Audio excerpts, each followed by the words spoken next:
Hello friends, CSIR net life sciences में unit 13 का हम टॉपिक देख रहे थे इम्यूनोटेक्निक्स। इम्यूनोटेक्निक्स में भी फर्स्ट इम्यूनोटेक्निक एलाइजा हम पढ़ रहे हैं और ये एलाइजा टेक्निक का पार्ट 3 है। पार्ट फर्स्ट में हमने एलाइजा क्या होता है उसका इंट्रोडक्टरी पार्ट देखा था। पार्ट सेकंड में उससे रिलेटेड कुछ टर्म्स, प्रिंसिपल और उसके स्टेप्स देखे थे। नाउ पार्ट थर्ड जो है ये अबाउट एलाइजा कितने टाइप्स का होता है, ये हमने पार्ट सेकंड में इंट्रोडक्शन में ही मतलब लास्ट स्लाइड में देख ही लिया था कि एलाइजा बेसिकली 2 टाइप्स का होता है और वो जो 2 टाइप्स होती है वो होती है कॉम्पिटिटिव और non competitive ELISA. Non competitive में भी आती है indirect, direct and competitive ELISA, indirect, direct and sandwich ELISA. अब हम सबसे पहले देखने जा रहे हैं इनडायरेक्ट एलाइजा।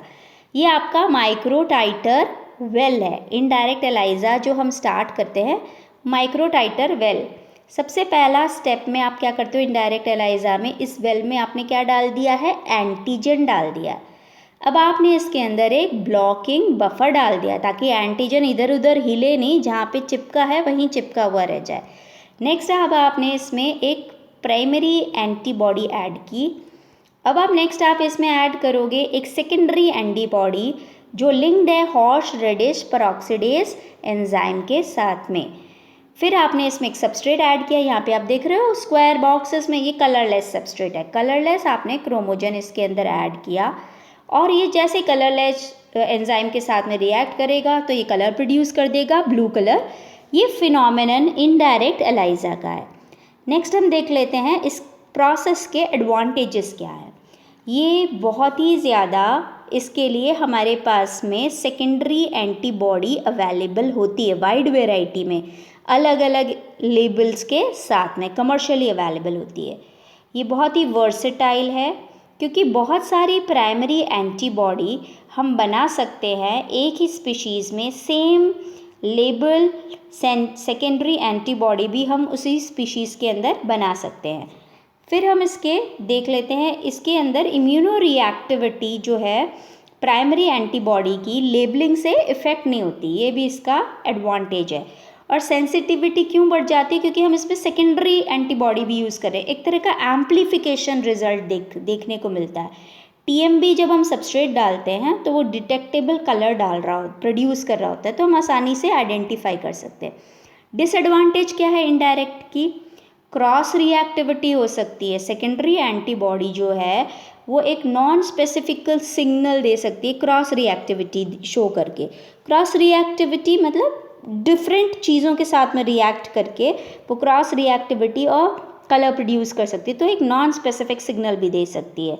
और हमें एक एक्स्ट्रा इंक्यूबेशन स्टेप भी रिक्वायर्ड होता है क्योंकि जब भी हम एलाइजा परफॉर्म करते हैं हम हर चीज़ जो भी ऐड करते हैं उसके बाद में हमें उसे इंक्यूबेट करना होता है उसके फिक्सिंग के लिए, मतलब वो वहाँ पे फिक्स हो जाए। नेक्स्ट टाइप का एलाइजा हम देखने जा रहे हैं, ये है डायरेक्ट एलाइजा।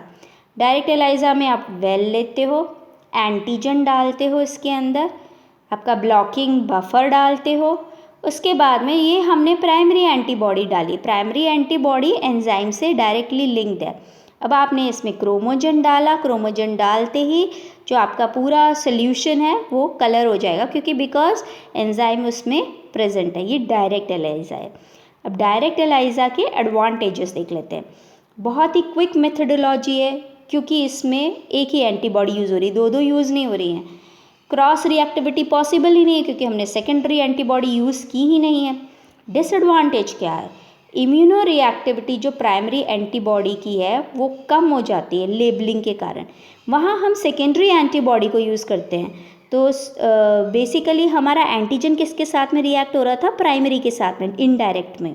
लेकिन डायरेक्ट में क्या होता है कि जो हमारी लेबल्ड वाली एंटीबॉडी है वही रिएक्ट कर रही होती है, तो बेसिक उसकी वजह से इम्यूनो रिएक्टिविटी कम हो जाती है। लेबलिंग जो प्राइमरी एंटीबॉडी की है उस बहुत ही टाइम कंज्यूमिंग प्रोसेस है और एक्सपेंसिव भी है, और इसमें कोई चॉइस नहीं होती हमारे पास में प्राइमरी एंटीबॉडी की। एक एक्सपेरिमेंट से दूसरे एक्सपेरिमेंट में हमें अलग अलग यूज़ करनी पड़ती है और इसमें सिग्नल एम्प्लीफिकेशन नहीं होता है क्योंकि हम सेकेंडरी एंटीबॉडी बिल्कुल भी यूटिलाइज नहीं करते हैं। अब हम देख रहे हैं सैंडविच एलाइजा क्या होता है। सैंडविच एलाइजा में जो हमारी प्लेट होती है, इस बार हमने एंटीजन नहीं लिया है इसमें, इस बार हमने क्या लिया है, प्राइमरी एंटीबॉडी लगा दी है। ये ऑलरेडी कोटेड होती है, हम इसे कोट कर देते हैं प्राइमरी एंटी। ब्लॉकिंग बफर डालेंगे, ब्लॉकिंग बफर डालने के बाद में आपने अब इसमें एंटीजन डाला है, तो ये जो एंटीजन है ये प्राइमरी एंटीबॉडी जो स्पेसिफिक होगी, हर तरह के एंटीजन को बाउंड नहीं कर रही है, सिर्फ जो एंटीजन वो पहचानती है उसी से वो बाइंड कर रही है। अब आप सेकेंडरी एंटीबॉडी अटैच करोगे तो सैंडविच हो गया ना, दो एंटीबॉडी के बीच में एंटीजन का सैंडविच बन गया। अब आप इसके अंदर क्रोमोजन डालोगे और वही वो कलर शो करेगा, क्योंकि वो एंजाइम के साथ में रिएक्ट कर जाएगा और हम कलर डिटेक्ट कर लेते हैं। ये सैंडविच एलाइजा है। सैंडविच एलाइजा के जो मटेरियल अगर हम एलाइजा किट के अंदर देखेंगे वो इस तरह के होते हैं, ठीक है। एलाइजा प्लेट होती है, पॉजिटिव कंट्रोल होता है, नेगेटिव कंट्रोल होता है, डेल्यूशन बफर होता है, कॉन्जुगेट होता है, टीएमबी सबस्ट्रेट होता है और स्टॉप सोल्यूशन होता है। ऐसा किट अवेलेबल होता है एलाइजा करने के लिए। कॉम्पिटिटिव एलाइजा क्या होता है? कॉम्पिटिटिव एलाइजा एक ऐसी टेक्निक है जिसके अंदर जो भी एंटीबॉडीज़ प्रेजेंट हैं स्पेसिमेन के अंदर, तो हम इसमें क्या करते हैं कि एक तरह का कंपटीशन लगा देते हैं। तो इस टेक्निक में हम एंटीबॉडीज़ फाइंड आउट करते हैं कि सीरम के अंदर या जो भी आपका सैंपल है उसमें एंटीबॉडी प्रेजेंट है भी या नहीं है, या किस अमाउंट में प्रेजेंट है। तो इसमें दो स्पेसिफिक एंटीबॉडी को यूज़ किया जाता है।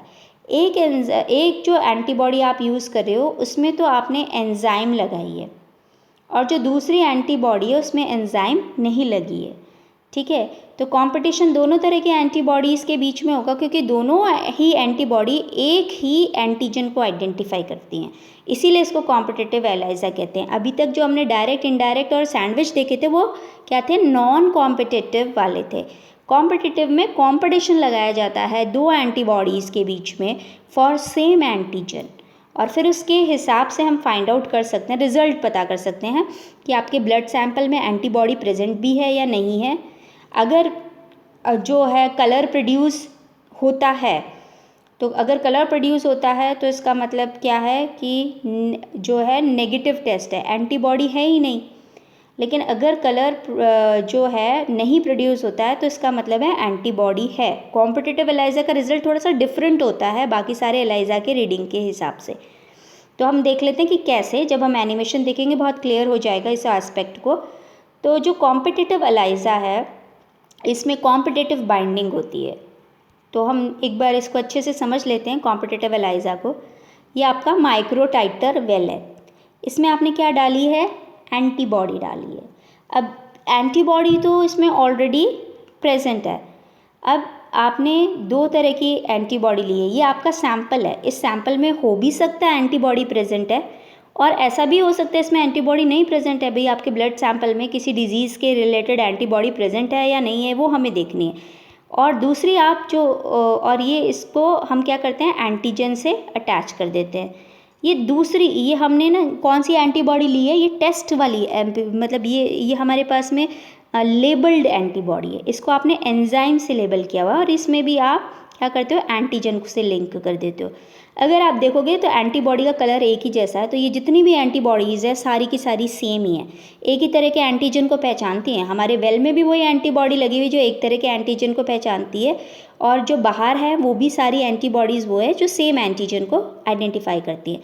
पर कंपटीशन किसके बीच में होना है, कंपटीशन होना है कि क्या आपके सैंपल में ये प्रेजेंट है एंटीबॉडी या नहीं है, और किस अमाउंट में प्रेजेंट है ये भी हम फाइंड आउट कर सकते हैं। तो देखते हैं कि कैसे। सपोज़ आपके सैंपल में एंटीबॉडी प्रेजेंट है तो वो सारी की सारी एंटीबॉडी आसानी से बाइंड हो जाएंगी। पर अगर इन्होंने बाइंड कर लिया है तो जब आप ये वाली डालोगे, है ना, फिर इसमें आप क्या डाल देते हो, क्रोमोजन भी डाल देते हो, आपका ये कलरलेस सबस्ट्रेट भी डाल देते हो। अब आपने क्या डाली, ये वाली एंटीबॉडीज़ डाली, पर इनके बाइंड करने के लिए जगह बची ही नहीं ना, कंपटीशन था, कंपटीशन वो जीत गई और इनके बाइंड करने के लिए जगह बची ही नहीं, और ये जो है बाहर निकल जाती है वॉश स्टेप में। बट अब ये जो एंटीबॉडी अटैच थी इस पर तो कोई एंजाइम ही नहीं थी, तो जो आपने कलरलेस सब्सटेंस डाला है वो कलर डेवलप करेगा क्या? ऑब्वियसली वो कोई कलर डेवलप नहीं करेगा। तो आपका येलो कलर का दिखेगा इसमें। तो बिकॉज ये येलो कलर का दिखेगा, इसका मतलब आपके जो टेस्ट सैंपल है उसमें क्या प्रेजेंट है, उसके अंदर एंटीबॉडी प्रेजेंट है। ये पॉजिटिव टेस्ट है। पॉजिटिव टेस्ट में कलर डेवलप नहीं होता है, ब्लू कलर जो है वो डेवलप नहीं होता है क्योंकि क्रोमोजन ने कलर डेवलप नहीं किया है। इन टर्न हम दूसरा एस्पेक्ट भी देख लेते हैं। सपोज आपके सैंपल में एंटीबॉडी एब्सेंट है, तो ये हम यहाँ देख लेते हैं। सैंपल में अब आपके पास में एंटीबॉडी नहीं है। आपने सैंपल पोर किया तो हमें तो पता नहीं कि एंटीबॉडी ने बाइंड किया या नहीं किया है, और ये आपके पास में दूसरी वाली, जब आप ये बाइंड करोगे तो ये ऑटोमेटिकली बाइंड हो जाएंगी। जब आप इसमें सबस्ट्रेट डालोगे तो ऑब्वियसली कलर डेवलप हो जाएगा। अब ब्लू कलर डेवलप हो गया, तो ब्लू कलर का डेवलप होना मतलब एक नेगेटिव टेस्ट है, मतलब आपके पास में जो सैंपल है उसमें वो प्रेजेंट नहीं है। इन टर्न हो सकता है आपके सैंपल में कुछ कम अमाउंट की एंटीबॉडीज़ प्रेजेंट है। अगर आपके उसमें कुछ कम अमाउंट की एंटीबॉडी प्रेजेंट है तो कंपटीशन होगा और वो रिप्लेस कर देंगे इसको, और जो कलर का शेड है वो भी चेंज हो जाएगा। तो कलर की इंटेंसिटी से हमें पता चल जाएगा कि किस अमाउंट में आपके सैंपल में एंटीबॉडी प्रेजेंट है। तो ये वाला जो एक एनिमेटेड वर्जन है बहुत ही सिंपल तरीके से आपको कॉम्पिटिटिव एलाइजा को एक्सप्लेन करता है। एडवांटेजेस देख लेते हैं कॉम्पिटिटिव एलाइजा की। ये बहुत ही सूटेबल होता है कॉम्प्लेक्स या हम कह सकते हैं किसी भी एंटीजन को आइडेंटिफाई करने के लिए, उसके प्योरिफिकेशन के लिए, उसके मेजरमेंट के लिए। इसका डिसएडवांटेज है कि जो हर तरह का एंटीजन है उसे एक डिफरेंट तरह की एंटीबॉडी और एंजाइम चाहिए होगी, ये इसका डिसएडवांटेज है। तो ये था हमारा पार्ट 3। पार्ट 4 के अंदर हम एलाइजा के अंदर देखेंगे कि एलाइजा के रिजल्ट्स को हम कैसे रीड करते हैं, उसका इंटरप्रिटेशन कैसे बनाते हैं, और उसके बाद में हम CSIR नेट लाइफ साइंसेज में एलाइजा से रिलेटेड जितने भी क्वेश्चन पास्ट ईयर्स में आए हैं वो डिस्कस करेंगे। पसंद आए तो लाइक ज़रूर करना। My self doctor Aarti Sharma from Siddhivinayak institute of life sciences, Ajmer. Thank you.